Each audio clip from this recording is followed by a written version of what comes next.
Olá, pessoal, bem-vindos ao canal Fé, Filosofia e Cultura, onde nós abordamos assuntos relacionados à religião, à filosofia e à cultura de maneira geral. Meu nome é Caroline Zanardo. Eu gostaria de convidar você que não é inscrito no canal a se inscrever, ativar o sininho de notificações, compartilhar este conteúdo com seus amigos, deixar o seu like, o seu comentário, que são atitudes muito importantes para que este canal se torne cada vez mais relevante e alcance o maior número de pessoas possível. Muito obrigada a todos pela compreensão. Bom, pessoal, hoje a gente vai continuar e terminar o livro do Eclesiástico, que nós havíamos discorrido nos vídeos anteriores. Então, a gente vai terminar esse comentário do livro do Eclesiástico. O pensamento da morte.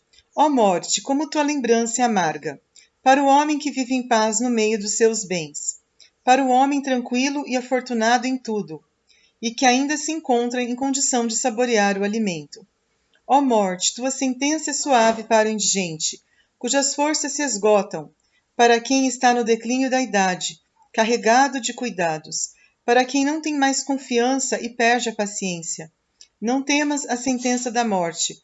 Lembra-te dos que te precederam e de todos os que virão depois de ti. É a sentença pronunciada pelo Senhor sobre todo ser vivo, que te sobrevirá por vontade do Altíssimo. 10 anos, 100 anos, 1000 anos. Na habitação dos mortos não se tomam em consideração os anos de vida.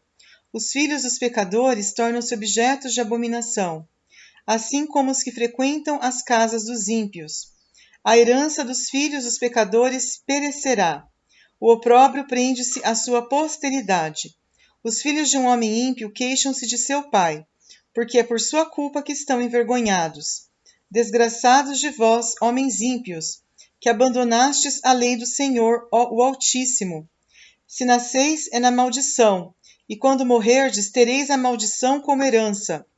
Tudo que vem da terra voltará à terra.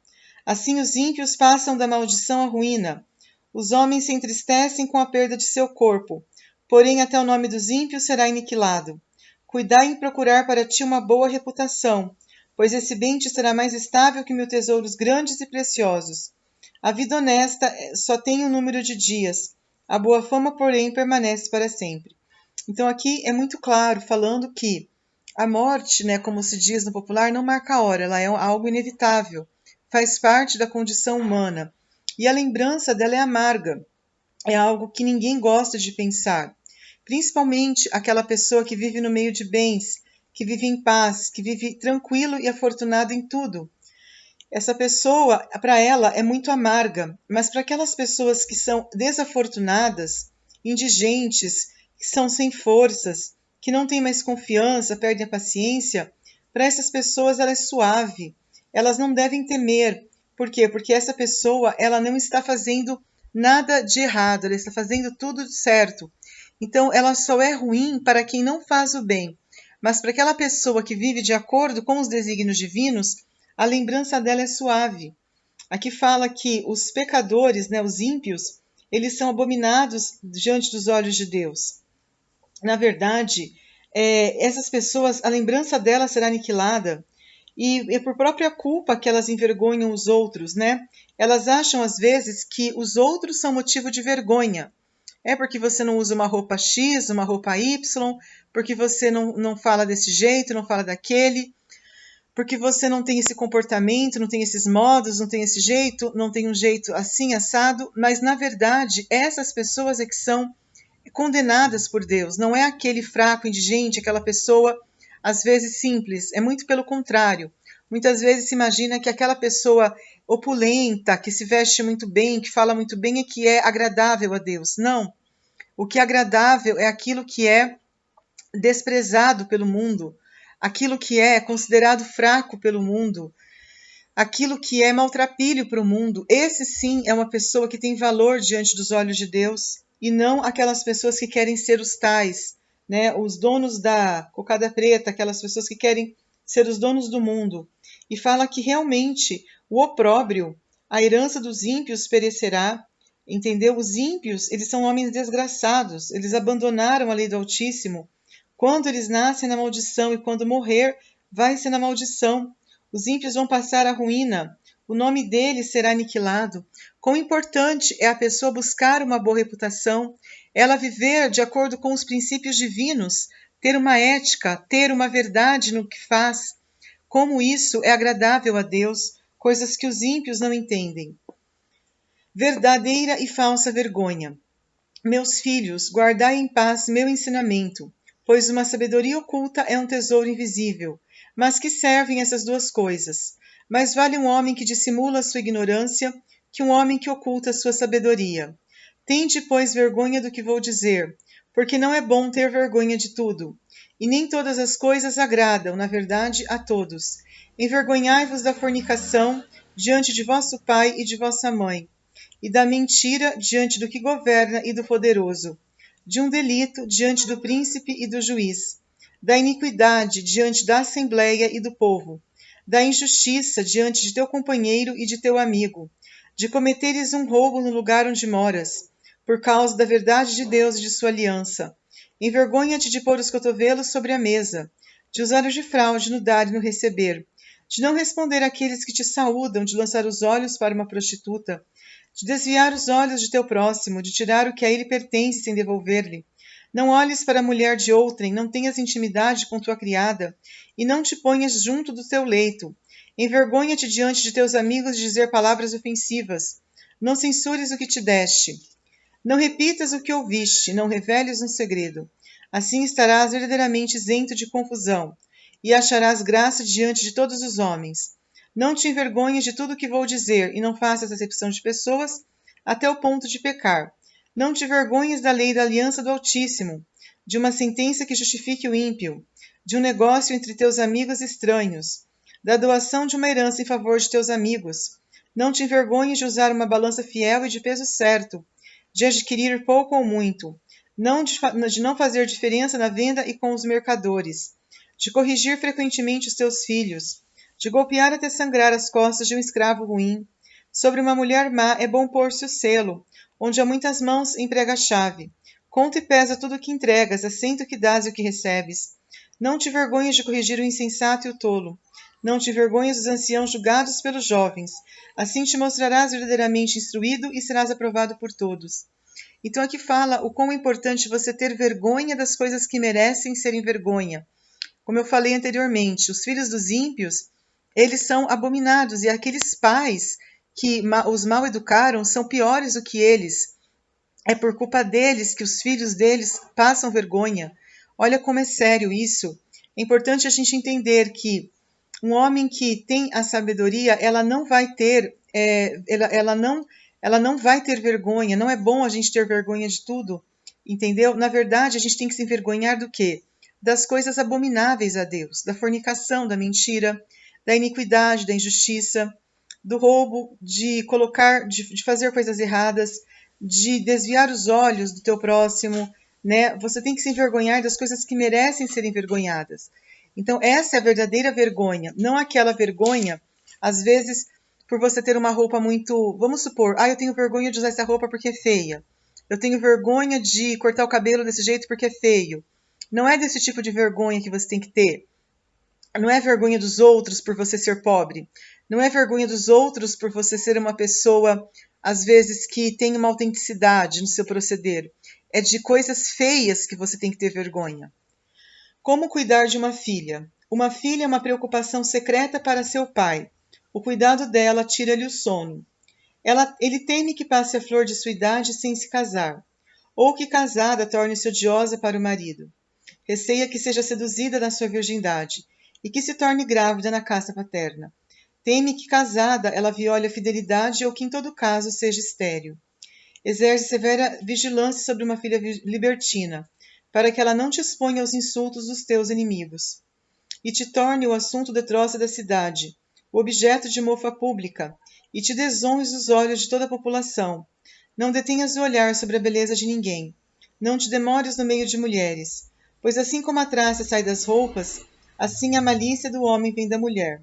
Um homem mau vale mais do que uma mulher que vos faz bem, mas que se torna causa de vergonha e confusão. Então aqui fala que é importante você saber cuidar, né? Cuidar de uma filha, né? Ter uma preocupação, ter vamos dizer assim, buscar para ela uma boa reputação, fazer com que ela seja uma pessoa que deixe um legado, que ela realmente ela possa ser fiel, que ela possa ser uma pessoa que viva de acordo com os desígnios de Deus, para que ela não cause motivo de insulto dos outros, para que ela possa ser um exemplo e não um mau exemplo para os outros. Grandeza de Deus na criação. Relembrarei agora as obras do Senhor, proclamarei o que vi. Pelas palavras do Senhor foram produzidas as suas obras. O sol contempla todas as coisas que ilumina. A obra do Senhor está cheia de sua glória. Porventura não fez o Senhor com que seus santos proclamassem todas as suas maravilhas. Maravilhas que ele, o Senhor Todo-Poderoso, consolidou, a fim de que subsistam para a sua glória.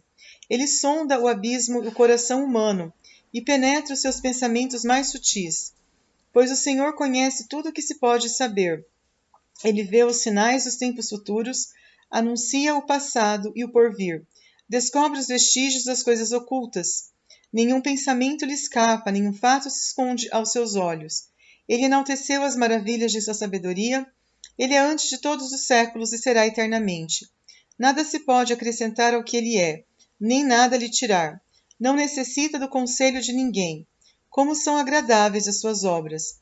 E todavia delas não podemos ver mais que uma centelha.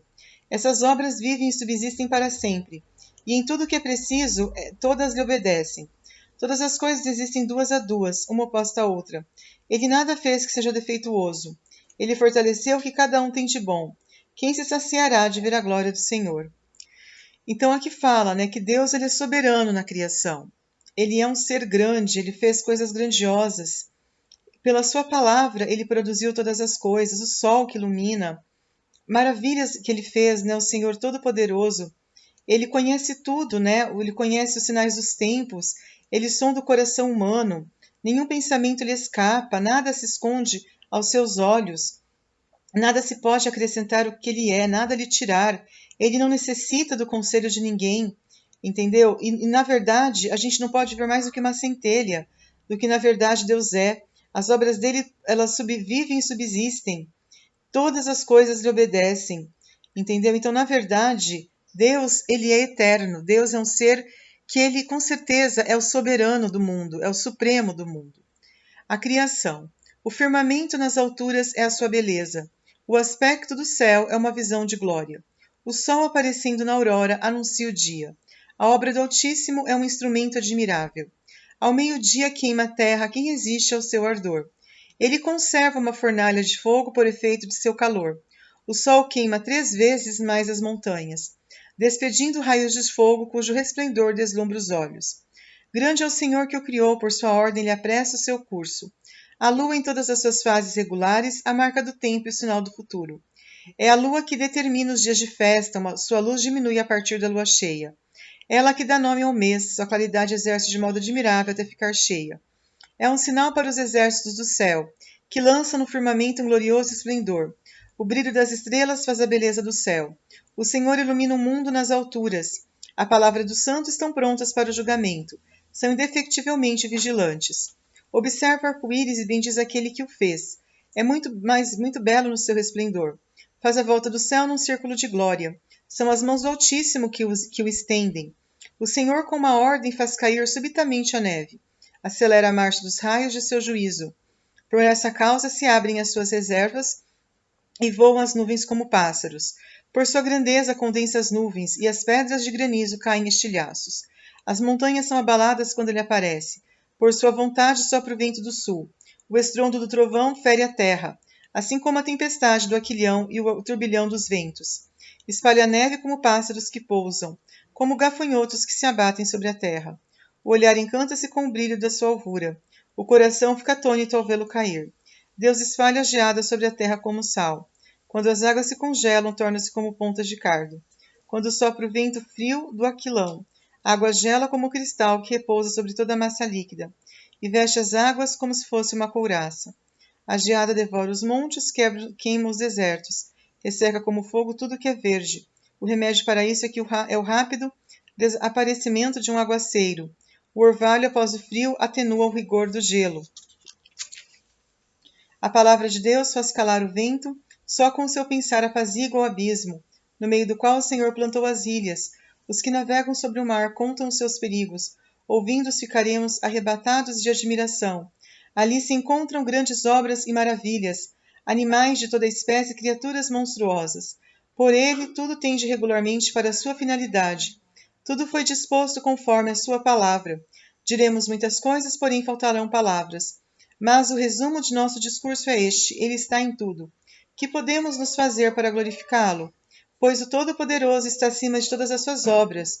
O Senhor é terrível e soberanamente grande, seu poder é maravilhoso.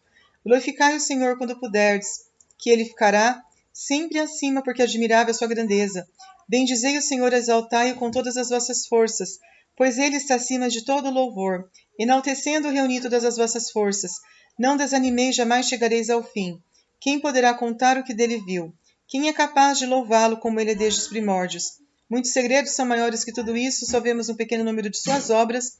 O Senhor fez todas as coisas, ele dá sabedoria àqueles que vivem com piedade.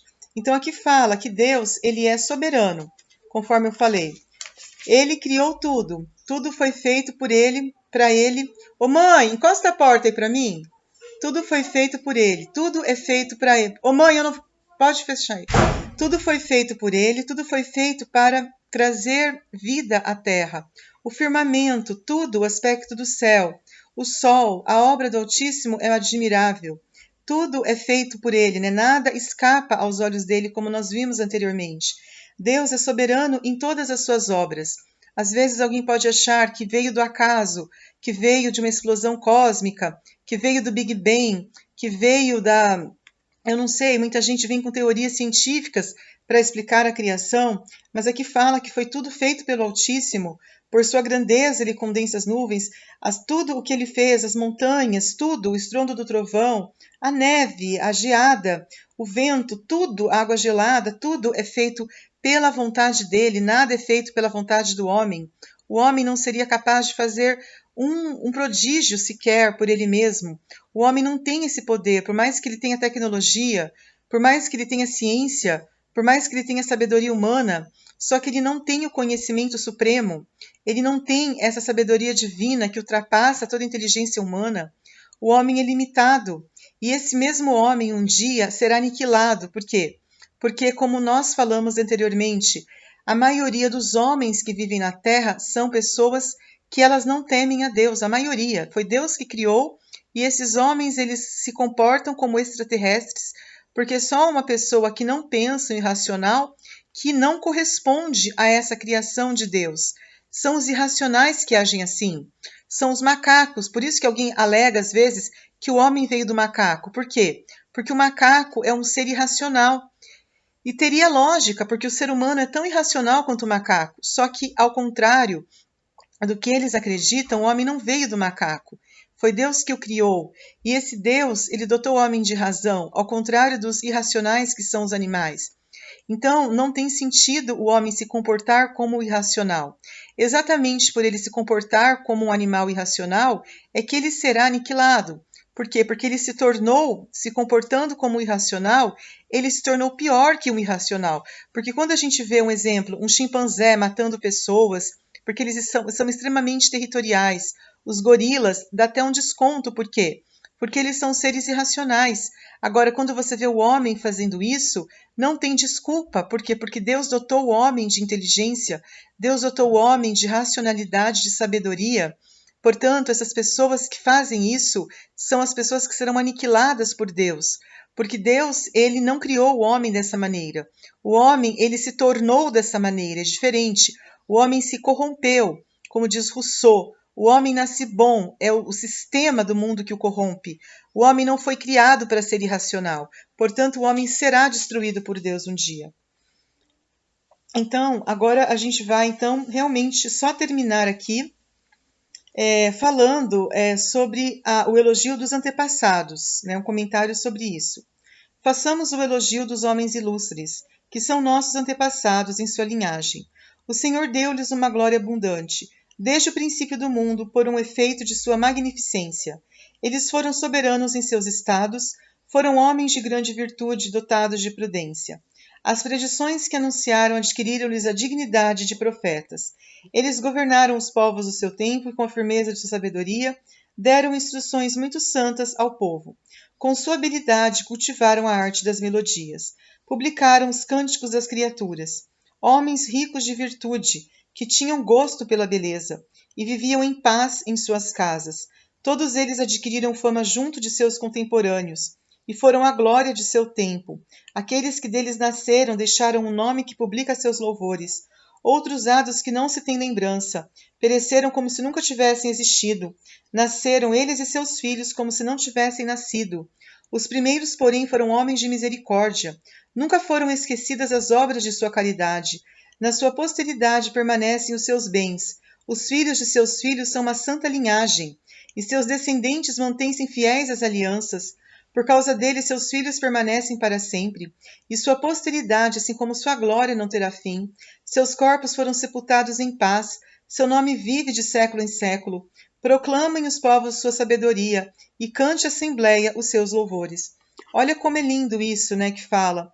Elogio dos antepassados. Tem muita gente tão cínico que fala que quem vive de passado é museu, ou que fica criticando os antigos por eles serem pessoas muito simples comparados com os homens modernos, que eles são pessoas às vezes ignorantes no sentido de não terem estudo, não terem feito faculdade, mas aqui prova que não é a faculdade que vai dar algum conhecimento, não é a escola, não é isso que vai dar.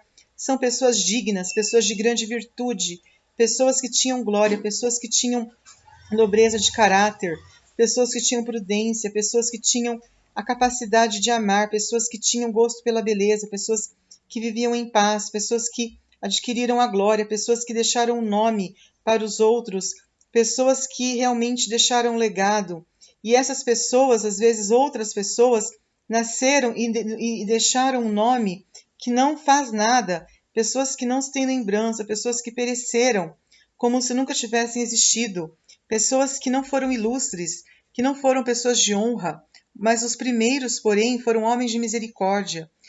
Os homens de misericórdia, pessoas que tinham piedade, pessoas que tinham caridade, pessoas que deixaram um legado para a posteridade, que deixaram filhos de uma santa linhagem, e os seus descendentes são fiéis, pessoas que nunca serão esquecidas, a sua glória não terá fim, seus corpos foram sepultados em paz, seu nome vive de século em século. Olha que lindo isso, tem pessoas com sabedoria. Como eu disse, qual a importância da memória? Fazer isto em memória de mim, Jesus Cristo disse. Como é importante a gente conservar essa questão da memória das pessoas boas, principalmente. É lógico que se for um ímpio, você não vai nem querer lembrar dele, mas uma pessoa boa, você vai querer lembrar dela para sempre. Bom, pessoal, então com isso, nós encerramos aqui o nosso comentário, então, sobre o livro de Eclesiástico. Eu espero que vocês tenham gostado, né, desse nosso comentário. E nós nos vemos, então, no próximo vídeo com mais assuntos sobre fé, filosofia e cultura. Um grande abraço e até a próxima. Tchau, tchau.